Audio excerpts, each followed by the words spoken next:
Soap bar. এর milk lotion প্রতিবার গোসলের পর আমার ত্বক রাখে নরম ও মসৃণ। মেরিল মিল্ক সোপ বার। শুভ সন্ধ্যা সুপ্রিয় দর্শক, আশা করছি সবাই ভালো আছেন। আপনাদের সবাইকে স্বাগত জানাচ্ছি মেরিল ক্যাফে লাইভে। আপনাদের সঙ্গে আছি আমি খান তাজদিনা হাসান।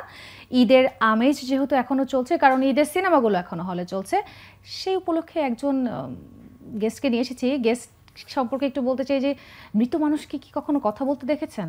তাহলে আজকে দেখবেন। আমরা নিয়ে এসেছি এশা মার্ডারের এশাকে। Let's welcome Pooja Cruz. Thank you. কেমন আছেন? খুব ভালো আছি। আপনার নামটা খুবই সুন্দর, মানে একটু হয়তো ইউনিক নাম, এই জন্য আমাদের ভালো লাগছে। আমরা যে বলছিলাম যে প্রথমেই যে মৃত মানুষকে নিয়ে এসেছি, আপনাকে এখন সবাই এশা এশা বলছে।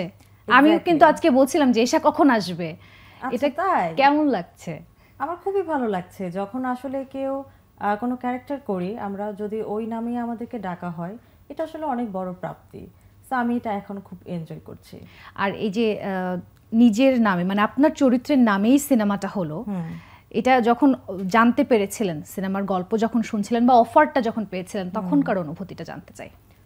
তখনকার অনুভূতি আসলে প্রথমে তো আমাকে অডিশন দিতে হয়েছে এটার জন্য, এশা ক্যারেক্টারটি পাওয়ার জন্য। সো এশা মার্ডারে এশা ক্যারেক্টার পাওয়ার জন্য অডিশন দিয়েছি, 1 মাস ওয়েট করেছি, এরপর আমি জানতে পেরেছি এটা আমি করছি। সো সব কিছু মিলিয়ে ভালো ছিল অভিজ্ঞতা। সো হয় কি, অনেকে আসলে অনেক বছর কাজ করার পরে যে নাম ভূমিকায় হয়তো কাজ করতে পারে। সো সেই ক্ষেত্রে আমি আসলে লাক্সে ছিলাম 2018-তে। দেন আমি কিন্তু 7 বছর চলে গিয়েছে, একদম 7 বছর আমি অন্যান্য কাজ করতাম, মডেলিং করতাম, র্যাম্প করতাম। সো এবং আমি অপেক্ষাও করতাম আসলে একটা ভালো কাজের জন্য, ভালো একটা স্ক্রিপ্টের জন্য। এর মাঝে কি কোনো অফার পেয়েছেন সিনেমা করার বা নাটক করার? নাটক করার অফার পেয়েছি, বাট আমার আসলে ঝোঁকটা সিনেমাতেই ছিল। সো এই জন্য আসলে সিনেমাটাকেই বেছে নেওয়া। আচ্ছা, আপনি যেহেতু বলছিলেন আপনি একটা সুন্দরী প্রতিযোগিতার মাধ্যমেই এসেছেন, আমি ওই সালেই শুধু আপনাদের এপিসোড, মানে আপনাদের সিজনটাই দেখেছিলাম। সেখানে আপনাকে বেশ কনফিডেন্ট লেগেছিল। এটা আসলে কি কতটা কাজে দিয়েছে সেই প্রতিযোগিতা আপনাকে আজকের পূজা তৈরি করতে? ডেফিনেটলি কাজে দিয়েছে, কারণ আসলে কনফিডেন্স ছাড়া আমি আসলে যে কোনো কারো যতই ট্যালেন্ট থাকুক, আসলে ওইটা আলটিমেটলি কোনো কাজে দেয় না। সো কনফিডেন্টলি নিজেকে ক্যারি করা এবং আসলে অ্যাক্টিংটা করা, এটা খুব ইম্পর্টেন্ট আমাদের এবং ডেইলি লাইফেও। সিনেমার সাড়া কেমন পাচ্ছেন আশেপাশ থেকে, দর্শকদের কাছ থেকে? আর জানতে চাইবো পরিবারের কাছ থেকে কেমন সাড়া পেয়েছেন, তারা সিনেমা দেখে কি বলেছে? আমার পরিবার আসলে খুবই প্রাউড ফিল করছে আপাতত আমাকে নিয়ে। এতদিন পাত্তা দেয়নি যে হলেও হতে পারে, না হলেও হতে পারে, চেষ্টা তো অনেকেই করে। যখন শুটিং করেছেন তখন আসলে কি রিলিজ হলে আসলে বোঝা যায় ওইটার চারিদিকের আয়োজনটা কি ছিল এক্স্যাক্টলি। তো এখন যখন তারা দেখছে আসলে এই যে হলে আমি যাই, দর্শকরা এসবে কথা জিজ্ঞেস করছে, ইনফ্যাক্ট আমাকে সবাই এশা নামে ডাকছে। সো আমার মা বাবা এখন এগুলো কাছ থেকে দেখছে, তো সো এখন তারা প্রাউড ফিল করে যে তাদের মেয়ে আসলে কষ্ট করেছে এবং কষ্টের ফল আসলে এখন বুঝতে পারছে। এক্স্যাক্টলি। এর আগ পর্যন্ত শুট যখন করেছি তখনও তারা আসলে এতটা বুঝে নাই, মানে মেয়ে যাতে কষ্ট করে এই শীতের মধ্যে ব্লাড, গলা কাটা, এই ধরনের শ্যুট করেছে। তো ওই জিনিসগুলো আসলে শ্যুট তো আমি একা করেছি, মানে তারা তো ছিল না। সো এখন তারা যখন বিগ স্ক্রিনে দেখেছে, আমার বাবা তো কান্না করছিল, মেয়েকে এইভাবে দেখতে হবে। সো সবকিছু মিলিয়ে ভালো লাগে। ইমোশনাল জায়গা থেকে এটা একটু জানতে চাচ্ছিলাম। এই যে ঠান্ডার মধ্যে শুটিং করেছেন, আমি শুনেছি, মানে আপনাদের অনেক ইন্টারভিউ দেখছিলাম, শুনেছি অনেক কষ্ট করে শুটিং। এই শুটিং এর একটা অভিজ্ঞতা জানতে চাই। শুটিং এর অভিজ্ঞতা আসলে আমরা তো শুটের আগে আমাদের সানি সানোয়ার ভাই আসলে এশা মার্ডারে এশা হওয়ার জন্য আমাকে রিহার্সাল করিয়েছে, বাঁধন আপুকে রিহার্সাল করেছে। সো আমি আসলে প্রত্যেকটা আর্টিস্টই আসলে একটা রিহার্সালের মধ্য দিয়ে গিয়েছি। সো শুটে যে আমার মনে হয়নি নতুন কিছু, মনে হয়েছিল জাস্ট ক্যামেরার সামনে আবার আমরা আরেকবার রিহার্সাল করছি। সো ওইটা ভালো ছিল। আর শুটিং এর এক্সপিরিয়েন্স বলতে লোকেশন চেঞ্জ, জায়গা চেঞ্জ, মানে মেকআপ চেঞ্জ, কস্টিউম চেঞ্জ, এবং আসলে মজার স্মৃতির থেকে আসলে এগুলোতে মানে খেয়াল রাখতে হয় বেশি, যেন আমি একটু পারফেক্টলি আমার কাজটা করতে পারি। আচ্ছা, অনেক বেশি প্রফেশনাল কথাবার্তা হলো, এবার একটু জানতে চাই, এই যে আমরা শুনেছি যে দুজন ফিমেল যখন একসঙ্গে কাজ করে, দুজন ফিমেল লিড, বিশেষ করে দুজন নায়িকা যখন একসঙ্গে কাজ করে, নানান ধরনের কনফ্লিক্ট তৈরি হয়। আপনাদের মধ্যে এরকম কোনো সমস্যা কি দেখা গিয়েছিল কিনা? বাঁধন আপুর সঙ্গে আপনার রেপোর্টটা আসলে কিরকম অফ ক্যামেরায়? বাঁধন আপুর সাথে আসলে হতো কি, আমার যখন সিন চলতো বাঁধন আপু বসে থাকতো, আর মানে আমাদের একসাথে খুব একটা নেই।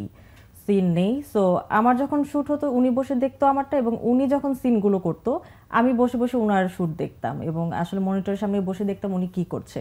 এবং আসলে আমরা শ্যুটের পরে হয় না যে একটু লাঞ্চ টাইমে একটু বসে আড্ডা দিতাম, তখন আসলে আড্ডাটা এত হতো না, একটু কম হতো, বাট এই যে প্রমোশনে আসলে আমাদের বন্ডিংটা আরো ভালো হয়ে গেছে।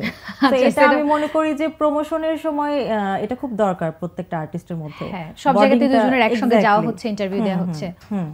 এখন আরো একটা কঠিন প্রশ্ন করি, এবারে অনেকগুলো সিনেমা আসলো, প্রত্যেকটা সিনেমা নিয়ে আলোচনা চলছে, এবং আই এম প্রিটি শিওর আপনাকে প্রত্যেকটা ইন্টারভিউতে এই প্রশ্নটাও করা হচ্ছে যে এই যে এতগুলো পুরুষ নির্ভর সিনেমার পাশে আপনারা দুজন দাঁড়িয়ে আছেন, এটা আসলে ভয় লেগেছিল যখন এই সিনেমাটা এই ঈদে মুক্তির পাওয়ার কথা হলো, তখন কি এটা ভেবেছিলেন কিনা? আমার মনে হয় যে কোনো আর্টিস্ট হলে ভাবতো। আপনাকে এটা কতটা ইয়া করেছিল যে আমি আসলে শাকিব খানের সঙ্গে একটা সিনেমা রিলিজ দিচ্ছি, বা যারা আরো অভিজ্ঞ আছে তাদের সঙ্গে একটা সিনেমা রিলিজ দিচ্ছি, এটা কতটা এফেক্ট ফেলবে দর্শকের কাছে? আসলে এটা কিন্তু প্রথম থেকে একটা চিন্তা ছিল, বাট আমার কাছে মনে হয়েছে আসলে কাজটা আমাকে মনোযোগ দিয়ে করতে হবে। আগেই যদি আমি ভয় পেয়ে যাই, অনেকগুলো হিরো আসছে এবং তাদের সাথে আমাদের মুভি আসছে, সো আগেই যদি ভয় পেয়ে যাই আমি তো পিছিয়ে গেলাম। সো সাহস করে এসেছি, এবং প্রথম দিন আমাদের আসলে আশানুরূপ অডিয়েন্স ছিল না, বাট এই যে যারা দেখে গিয়েছে তারা আসলে যেইভাবে আমাদেরকে ভালোবাসা দিয়েছে, এরপর থেকে আসলে দর্শক হুমড়ি খেয়ে পড়ছে, এবং তারা আসলে এশা মার্ডারকে ভালোবাসছে, লিনাকে ভালোবাসছে আলাদা করে, এশাকে ভালোবাসছে। এবং আসলে লিনাকে তো সবাই চেনে, বাঁধন আপু, বাট এশাকে তো চেনে না অনেকে, সো এশাকে এশা নামেই ডাকছে। সো ওইটা ভালো লাগা, এবং তারা আসলে বাস্তবের সাথে নিজেকে মিলাতে পারছে। ওই যখন একটা সিন দেখে এশার সাথে তাকে রিলেট করতে পারছে, আরে ভাই এটা তো আমার সাথে হয়। সো এই জিনিসগুলো যখন তাদের মধ্যে হচ্ছে, সো তারা আমাকে এসে বলছে আপু আপনার সাথে যেগুলো ঘটেছে এগুলো প্রত্যেকটা মেয়ের সাথে হয়। সো সবকিছু মিলে অভিজ্ঞতা ভালো, এনজয় করছি। একটা বিরতিতে যাব, বিরতি থেকে এসে জানতে চাইবো যে এশা মার্ডারের আগে এবং পরে জীবন কতটা বদলেছে। দর্শক, ছোট্ট একটা বিরতি নিয়ে নিচ্ছি, ফিরছি কিছুক্ষণ পর। দেখছেন Meril milk soap bar cafe live. Meril milk soap bar এর মিল্ক লোশন প্রতিবার গোসলের পর আমার ত্বক রাখে নরম ও মসৃণ। মেরিল মিল্ক সোপ বার। ফিরে এলাম ছোট্ট একটা বিরতির পর। স্বাগত জানাচ্ছি মেরিল মিল্ক সোপ বার ক্যাফে লাইভে। কথা বলছিলাম আমাদের এশা অর্থাৎ পূজার সঙ্গে, যেটা জানতে চাচ্ছিলাম যে এশা মার্ডারের আগে আর এখন জীবন আসলে মোটা দাগে কতটুকু বদলেছে? আগে আসলে দৌড়াদৌড়ি একটু কম ছিল, এখন একটু দৌড়াচ্ছি বেশি, দ্যাটস ইট। সো আমরা আসলে আমাদের পোস্ট প্রমোশন নিয়ে একটু দৌড়াদৌড়ি করছি, সো এটা বদলেছে। আর হচ্ছে মানুষ এখন আমাকে চিনছে, বিগ স্ক্রিন তো আসলে একটা ডিফারেন্ট থিং। সো ওইখানে দেখলে আসলে যেমন আমার রিলেটিভরাও আমাকে নিয়ে খুব প্রাউড ফিল করছে, সো ভালো লাগছে সবকিছু। আচ্ছা, আপনার সঙ্গে একটা গেমস খেলবো আমরা। তার আগে আমি মানে থাকে না আপনার ভক্ত, আপনাকে যারা চিনছে তারা বেশ কিছু প্রশ্ন আপনাকে নিয়ে করেছে, সেই প্রশ্নগুলোর একটু আপনার কাছে জানতে চাই। আচ্ছা, এটা তো জেনেই নিলাম পূজাকে এখন সবাই এশা ডাকছে, এশা হয়ে ওঠার গল্পটা আমরা জানলাম। বেলি ফুল পরে বাঁধনের সঙ্গে নাচার কারণটা কি ছিল? ওকে ফাইন, আমরা গিয়েছিলাম সোনি স্কয়ারে মিরপুরে। সো এখানে আমরা যে দেখে অনেক অডিয়েন্স, এবং তারা আসলে আমরা তো আসলে মুভির শেষে হলে যখন যাই, তারা আসলে আমাকে বাঁধন আপুকে নিয়ে অনেক প্রাউড ফিল করছিল। নারীদেরকে আসলে এইভাবে সাহসী চরিত্র করা উচিত। সো সবকিছু মিলে আমাদের আসলে মনটা খুবই ভালো ছিল। সো এরপর আমরা বের হলাম বসুন্ধরা সিটিতে যাব। সো তখনই আসলে বেলি ফুল কিনে আমরা একসাথে পড়ি, গান ছেড়ে নাচানাচি করতে করতে চলে আসি। খুব সুন্দর স্মৃতি। আচ্ছা, এশার চরিত্রটি দর্শক গ্রহণ করেছে, সবাই পাশের বাড়ির মেয়ে মনে করছে, আপনার অভিজ্ঞতা কেমন?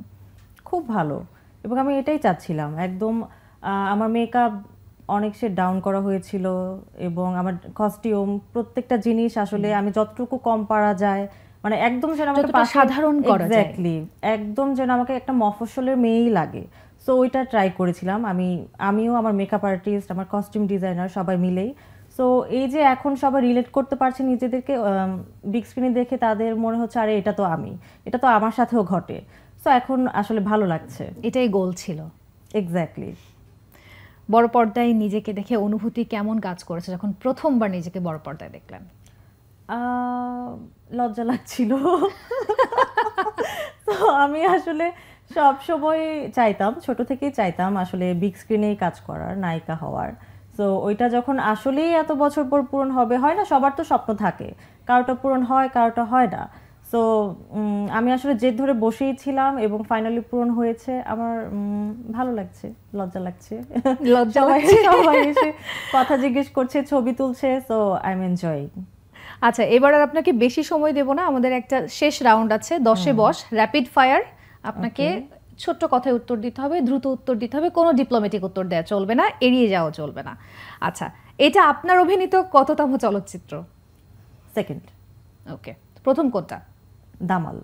আচ্ছা, র্যাম্প মডেলিং কি একেবারে ছেড়ে দিয়েছেন? ইয়া।